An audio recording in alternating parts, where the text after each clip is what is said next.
교도갑니다. 이때로부터 예수 그리스도께서 자기가 예루살렘에 올라가 장로들과 대제사장들과 서기관들에게 많은 고난을 받고 죽임을 당하고 제3일에 살아나야 할 것을 제자들에게 비로소 나타내시니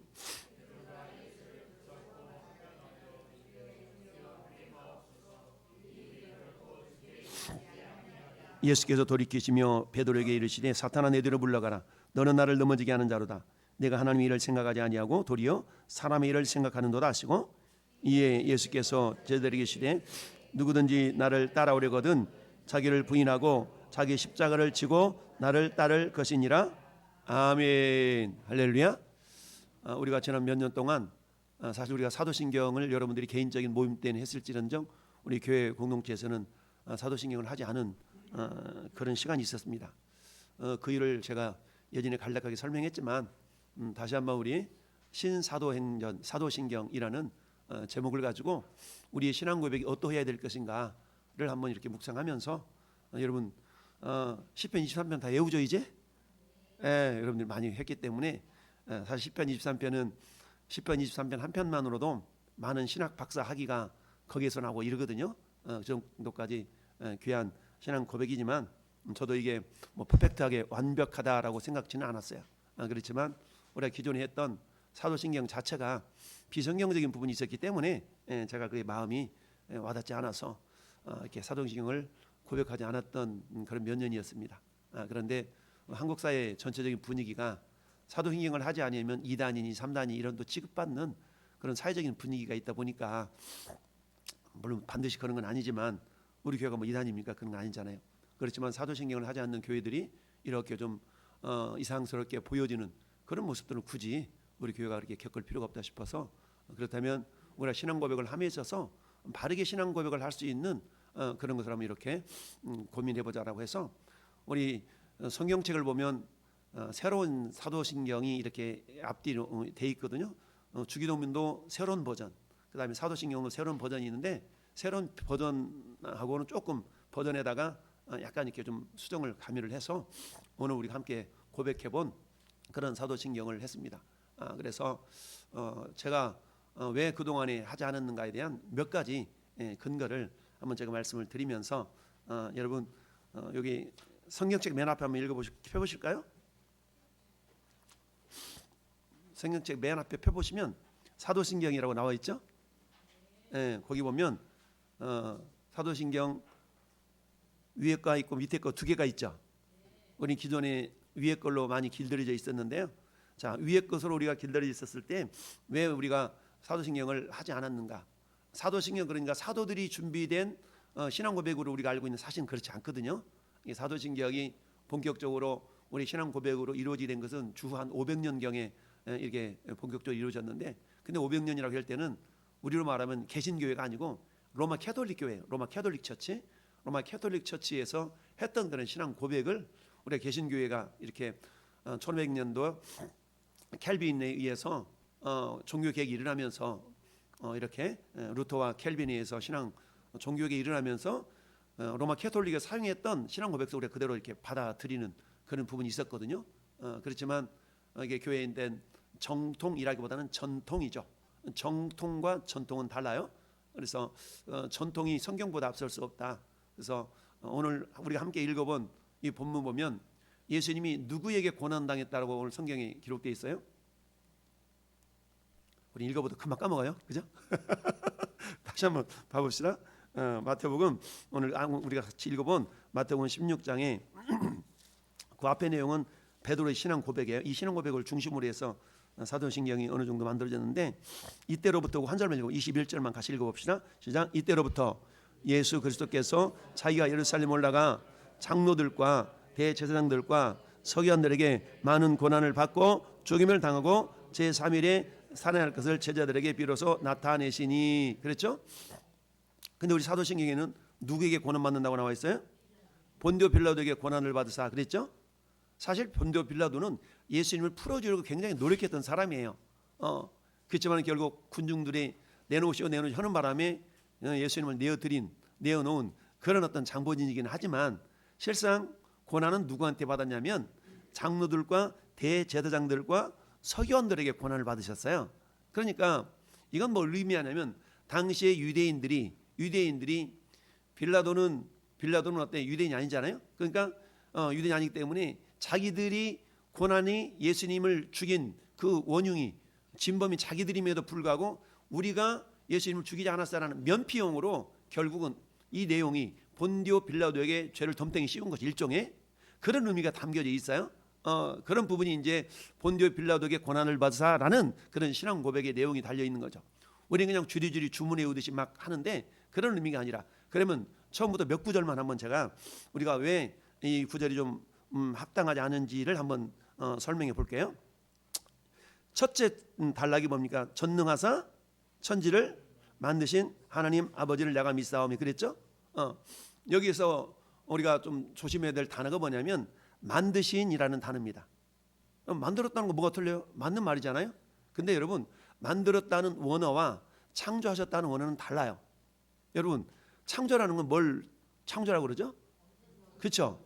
없는 것에서 있는 것으로, 없는 것을 있게 하신 분이 있게 하신 것이 창조잖아요. 그러면 여기서 하나님 전능하신 하나님이 천지를, 하나님은 태초 하나님이 천지를 만드셨어요? 창조하셨어요? 창조하셨죠.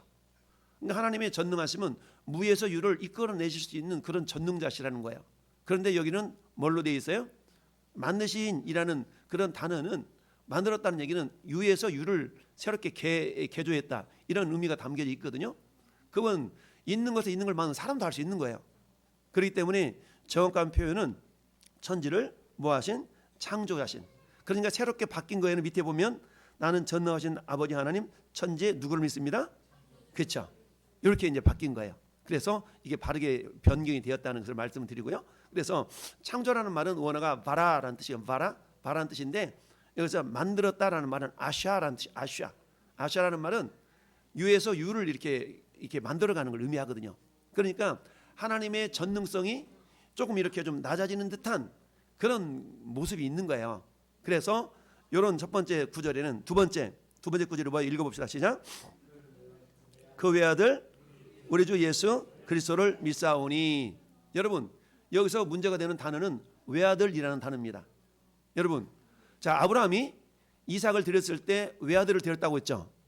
그럼 아브라함한테는 이삭만 있었을까요? 아브라함의 아들이 이삭만 있었어요? 아니요.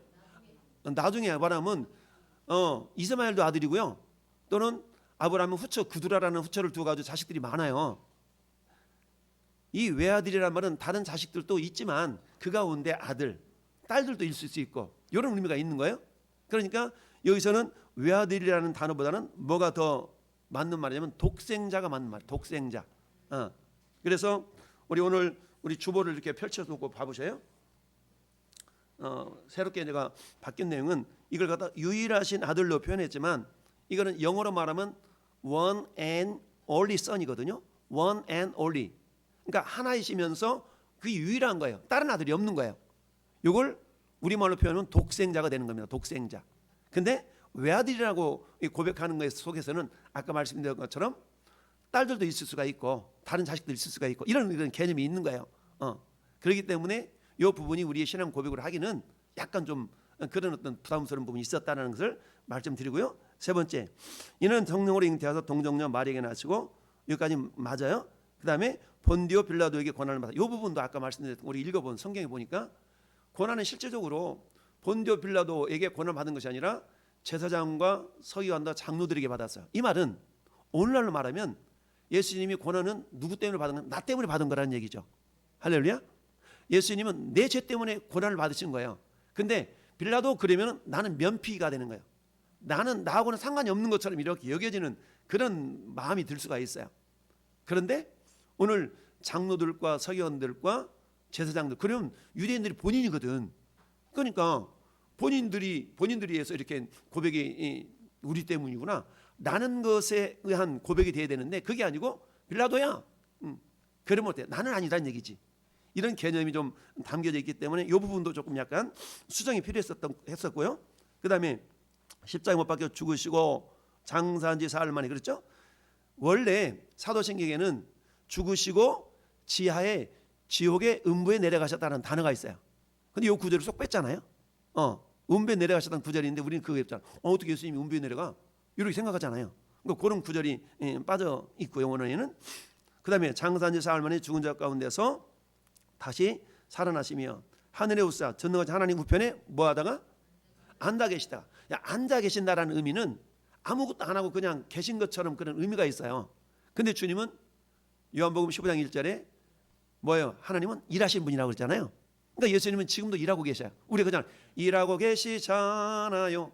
그래서 하나님 보좌 우편에서 일하고 계시다가 일하시다가 이게 우리가 바른 신앙 고백으로서 그런 의미가. 그러니까 하나님 일하시니까 우리가 기도할 때도 일하시는 하나님.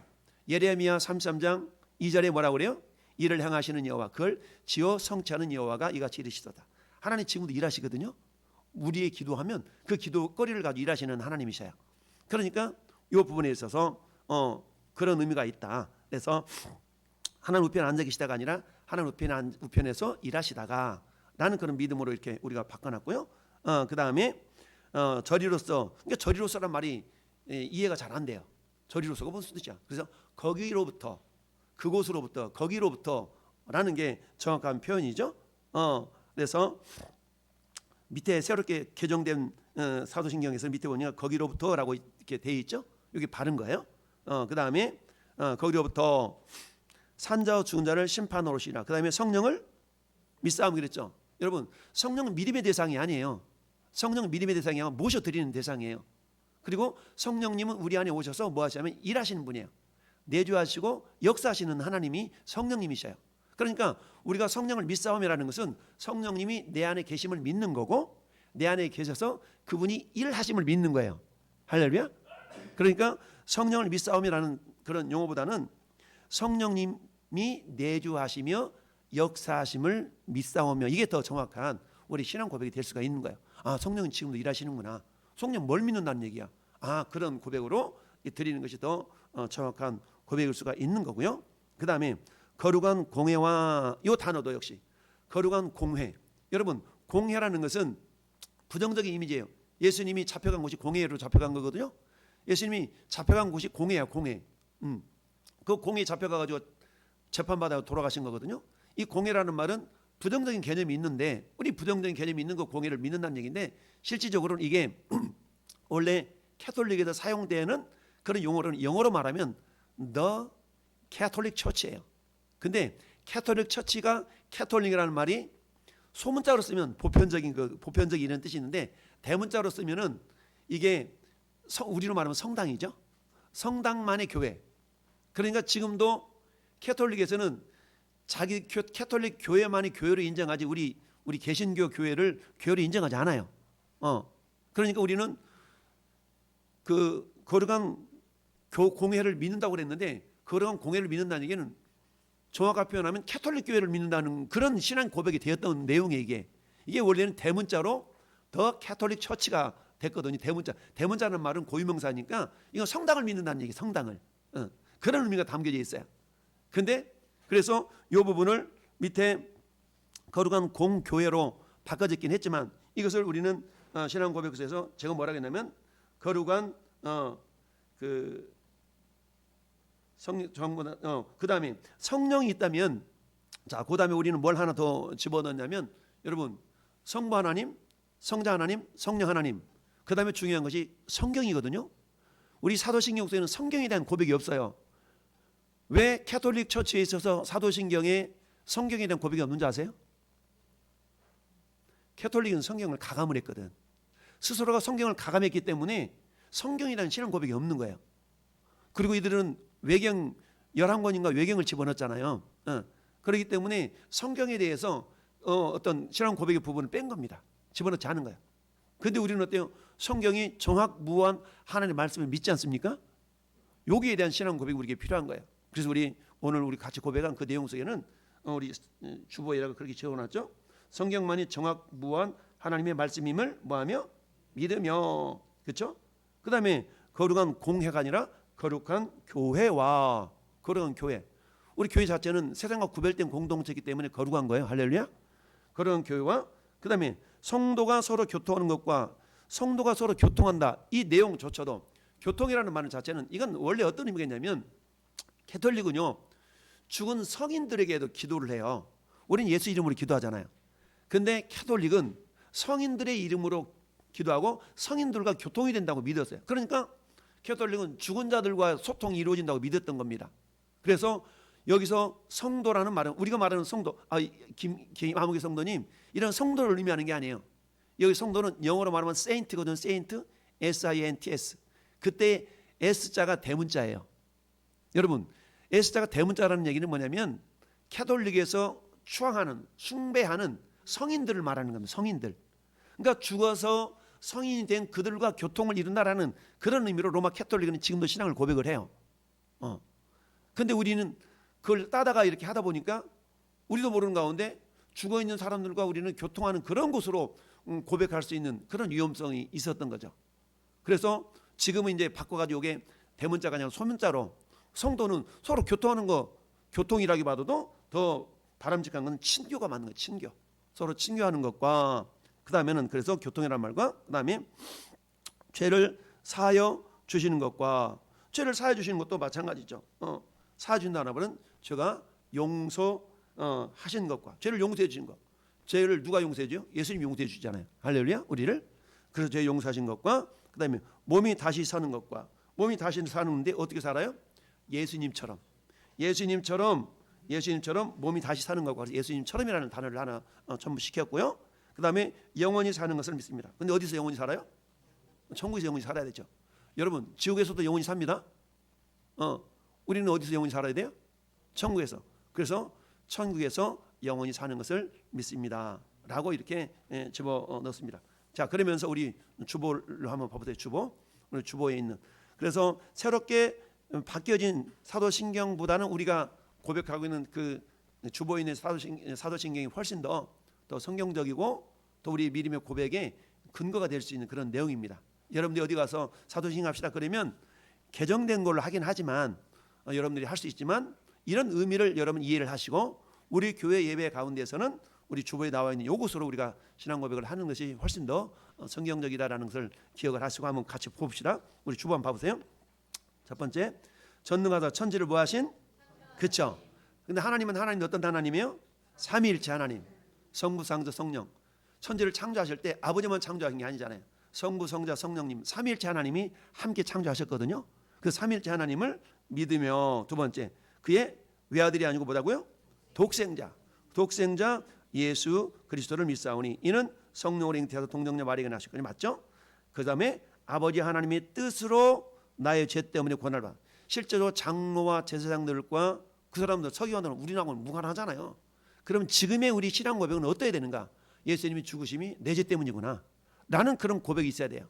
그러므로 말면 우리 죄를 죄를 멀리할 수 있는 그런 도전들이 우리가 있어야 된다는 얘기죠. 그래서 나의 죄 때문에 또는 우리 죄 때문에, 나의 죄 또는 우리 죄 때문에 고난을 받으사 십자가 못 박혀 죽으시고 사흘 만에 죽은 자 가운데서 살아나시며 하늘에 오르사 전너지 하나님 우편에서 뭐 하시다가? 일하시다가. 그냥 앉아 계시다가 오신 분이 아니야. 지금도 일하고 계시고요. 일하시다가 그곳으로부터, 그 하나님 우편에 계시다가 그곳으로부터, 천국으로부터 산자 죽은 자를 심판하러 오시리라. 그 다음에 성령의 뭐 하심? 내주 역사하심을 믿으며. 성령을 믿는데 뭘 믿는 거예요? 그분은 우리 안에, 우리가 영접하셨잖아요. 영접했기 때문에 성령 우리 안에 계시는 거예요.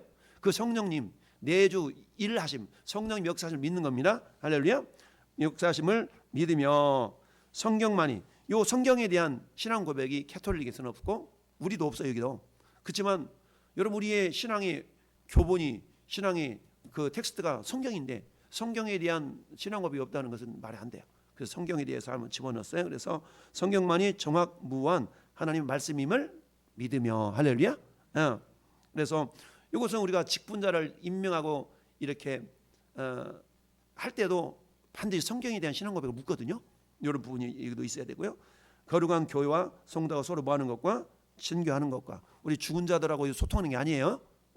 친교하는 것과 죄를 용서하시는 것과 몸이 예수님처럼 다시 사는 것과 천국에 영원히 사는 것을 믿사옵나이다. 아멘. 할렐루야. 이런 모습 우리가 이제 10편 23편을 그동안 많이 했으니까 이렇게 한다 그러면 어떤 사람들이 야 니네 교회 사도신경 안 해? 너 이상한 거 아니야? 이런 소리들을 우리가 굳이 애써 들을 필요는 없어. 우리 어제 우리 얘기를 한 가운데 엊그저께 조 목사님께서 또 조언을 주셔서 그렇다면 이런 부분으로 신앙 고백하는 참 복이 되겠다 싶은 생각이 들어서 이렇게 바꿨고요. 그래서 여러분들 어디 가서 예배 가운데 신앙 고백합시다 그러면 요 옛날 거 말고 성경 밑에 있는 거, 오른쪽에 밑에 있는 걸로 하시되 거기에 참여하시고, 우리 교회에서 예배를 드릴 때는 주보에 기록되어진 대로 이렇게 하는 것이 좀 더 성경적이고 하나님이 기뻐하시는 믿음의 고백이겠다라는 생각을 하고요. 기존의 사도신경 속에 있었던 그 여러 가지 조금 부족한 부분들은, 그래서 우리가 굳이 그렇게 부족한 부분을 내가 알면서도 마음에 좀 껴리낌이 있는데 그걸 가지고 신앙 고백한다는 것 자체가 제가 용납이 되지 않아서, 우리는 그 10편 23편은 말씀 그대로니까 우리의 신앙 고백을 했던 몇 년 동안 있었습니다. 네, 다시 이렇게 좀 바꾼 부분으로 신앙을 고백하면 훨씬 더 복된 그런 부분이 될 수 있겠다 싶습니다. 할렐루야. 자, 우리 익투스 화면 한번 보여줘 보세요. 자, 요거 그림 아까 보여드리려고 못 보였었는데, 저게 아까 지금 글자가 5글자가 요 있잖아요. 5글자로 돼 있는데, 요 5글자가 밑에 보면은 예수스, 이예수스가 되거든요. 이예수스 요거거든요. 그렇게 해서 예수, 그다음에 X는 크시라고 그러는데, 예수 크리스토스, 크리스토란 말이 예수님이 그리스도라는 말은 기름 부음을 받다 이런 뜻이잖아요. 크리스토스. 그다음에 요 세타라고 하잖아요. 세타는 데오스가 하나님이나 데우라는 말인데, 데우나 데우스나 하나님. 그다음에 휘오스라는 말은 아들이라는 뜻이에요. 하나님의 아들. 그런데 그다음에 저 마지막 소테르라는 말은 구원자라는 뜻이에요. 구원자. 그러니까 그 당시에 초대교회 사람은 저 마크를 이렇게 물고기를 그려놓으면은 그들이 신앙 고백이 되었던 거예요. 신앙 고백. 그래서 예수 그리스도 하나님의 아들, 우리의 구원자, 이런 의미로 저들이 물고기를 딱 보면서 그런 신앙 고백의 모습들이 있었거든요. 할렐루야. 그래서 오전 예배 때 우리가 물고기를 잡아야 된다고 그랬잖아요. 우리 아무리 수고해도 물고기 안 잡으면 아무런 말짱 도루묵이다라는 얘기 있는데, 성경상에 우리가 2사람만 한번 물고기를 잡았던, 물고기 잡은 인생, 그야말로 신앙생활 열정적으로 했던 사람이 있어요. 우리 사도 바울이라고 있잖아요. 사도 바울은 신앙생활 너무너무 열정적인 사람이 있어요. 열정적으로 했지만 그는 무엇을 못 잡았냐면 물고기를 못 잡았어요. 그 인생에 물고기를 못 잡았어요. 그래서 어때요? 예수를 만나지 못해서 예수를 못 잡은 겁니다. 그러나 그랬던 사도 바울이 다메섹으로 가는 길에서 물고기를 잡게 되죠. 그게 사도행전 9장의 모습입니다. 사도행전 9장 펴봅시다. 사도행전 9장.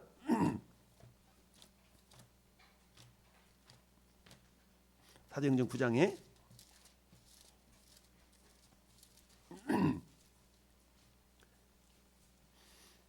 자, 1절 보면, 사도행전 9장 1절, 사울이 주의 제자들에게 대하여 여전히 위협과 살기가 등등하여 대제사장에 가서 다메섹 여러 회당에 가져갈 공문을 청하니, 이는 만일 그 도를 따르는 사람을 만나면 남녀를 막론하고 결박하여 예루살렘으로 데려오려 함이라. 그러니까 얼마나 열심히 있었냐면, 예수쟁이들, 우리로 말하면 예수쟁이들 잡아다가 지금 예루살렘을 끄집어와서 고문하려고 저 북쪽 시리아까지, 지금 우리로 말하면 지금 예루살렘에서 북쪽 시리아까지 막 수백 킬로를 올라간 거예요. 잡으러. 그 정도까지 열심히 있었다는 얘기입니다. 그 정도까지 열심히 있었다는 얘기죠. 우리는 조금만 거리 멀면 어때요? 너무 멀어요. 교회가 그래 너무 멀어가지고요. 막 이러잖아요. 이 사도 바울은 그런 열정이 있었다니까. 근데 그런 열정이 있었지만 이 사람은 누구를 못 만났어요? 예수를 못 만났다는 얘기지. 이게 물고기를 못 잡았어.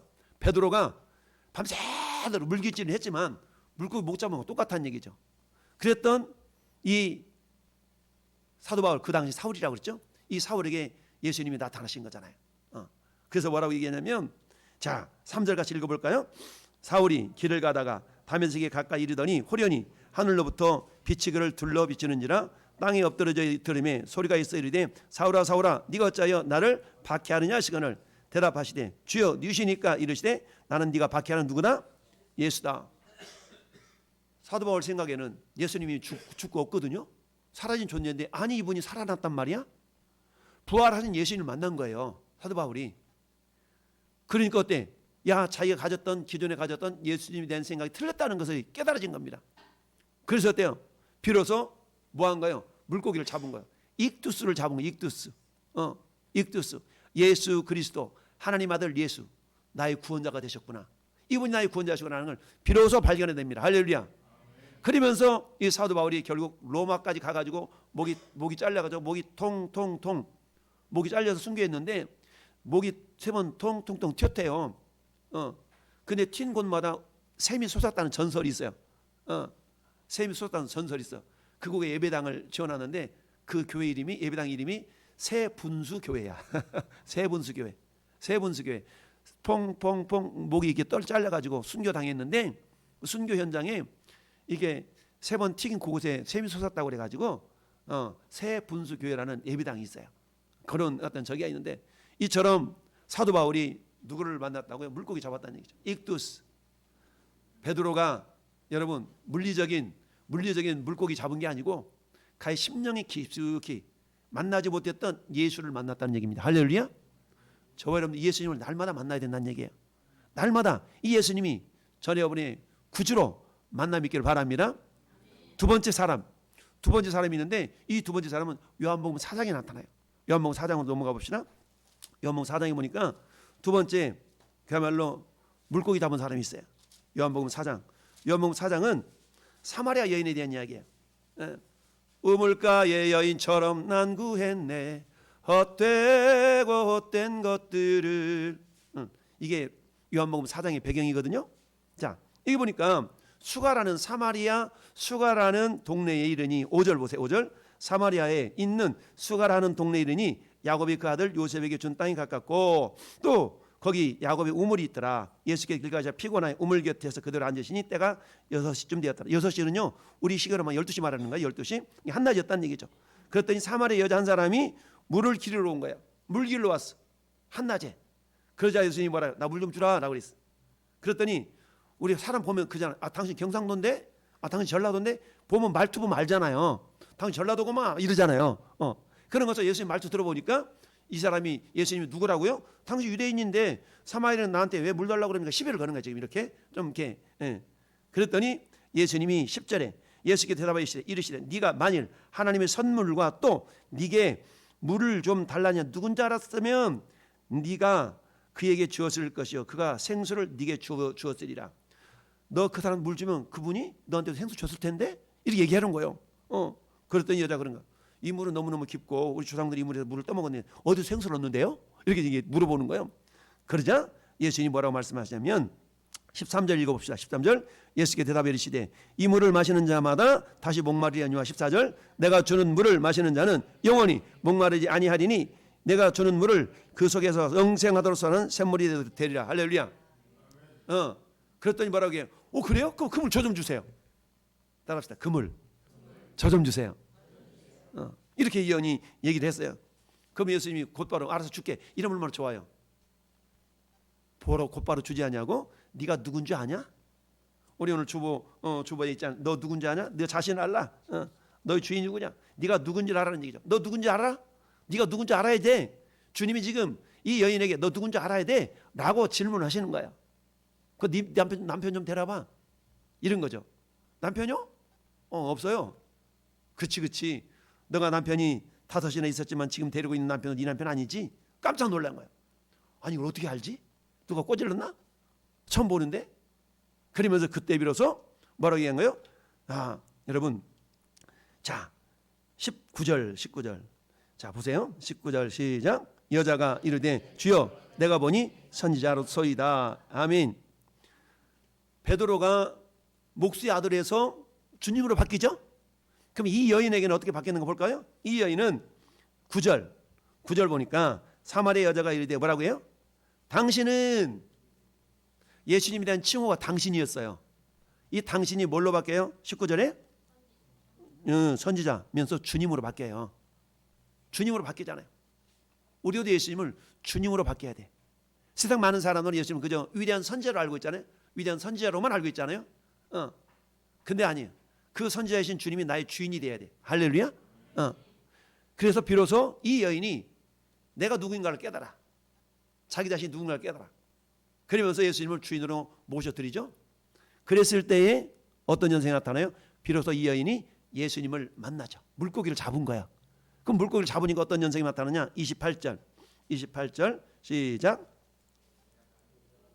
여자가 물동이를 버려두고 동네로 들어가 사람들에게 이르되 29절 내가 행한 모든 일을 내게 말한 사람을 와서 보라. 이는 그리스도가 아니냐. 아멘. 이 여인은 예수님을 그리스도로 알고 있잖아. 믿음으로 고백한 겁니다. 비로소 이 여인은 뭐예요? 오늘 오전에 예배로 말하면 물고기를 잡은 거예요. 이 물고기는 생물학적인 물고기가 아니라 자기 심령 깊숙이 예수 그리스도가 어떤 분인가를 발견하게 되었다는 겁니다. 할렐루야. 그러니까 비로소 때 물동이를 버려둘 수가 있었어요. 물동이는 자기 목숨을 부지시키는 생명의 수단이었어요. 근데 그것을 과감하게 내려놓은 겁니다. 여러분, 베드로에게 있어서 그물은요 자기의 생명의 수단이에요. 그런데 그를 내려놓았죠. 왜 그랬을까요? 예수님이 길이요 진리요 생명이기 때문에. 진정한 생명은 예수님으로부터 온다는 것을 알았기 때문에 베드로는 그물을 내려놓았고요, 이 여인은 물동이를 내려놓은 줄 믿습니다. 사도 바울은요 체포영장을 내려놓았어요. 왜? 그것이 자기의 생명줄이었지만 그걸 내려놓았어. 그리고 예수를 따라간 줄 믿습니다. 사는 성도들, 우리도 마찬가지.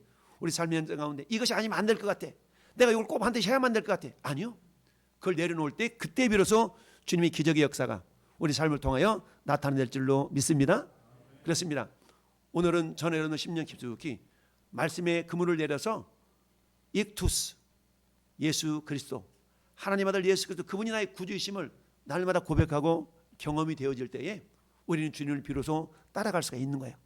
그렇지 않으면 주님을 내 유익의 도구로만 써먹으려고 그러지 주님을 따라가는 존재가 아니에요. 여러분, 종교인과 신앙인의 차이는 뭐냐면 종교인은 예수님을 내 이익의 도구로 끌어당기는 거야. 신앙인은 내 이익을 내려놓고 주님을 나의 구주로 삼고 주님을 따라가는 존재.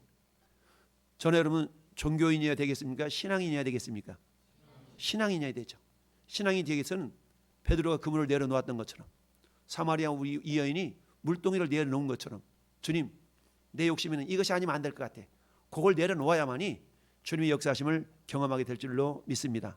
그럴 때 주님을 따라가면서 주님이 공급하시는 생수를 경험할 수 있고요, 주님이 부어주시는 물고기 잡는 기쁨보다 더 큰 기쁨을 경험케 하신 줄 믿습니다. 이 놀라운 은혜와 경험이 한 주간 동안 저 삶 가운데 나타날 수 있기를 예수님의 이름으로 축원합니다. 아멘.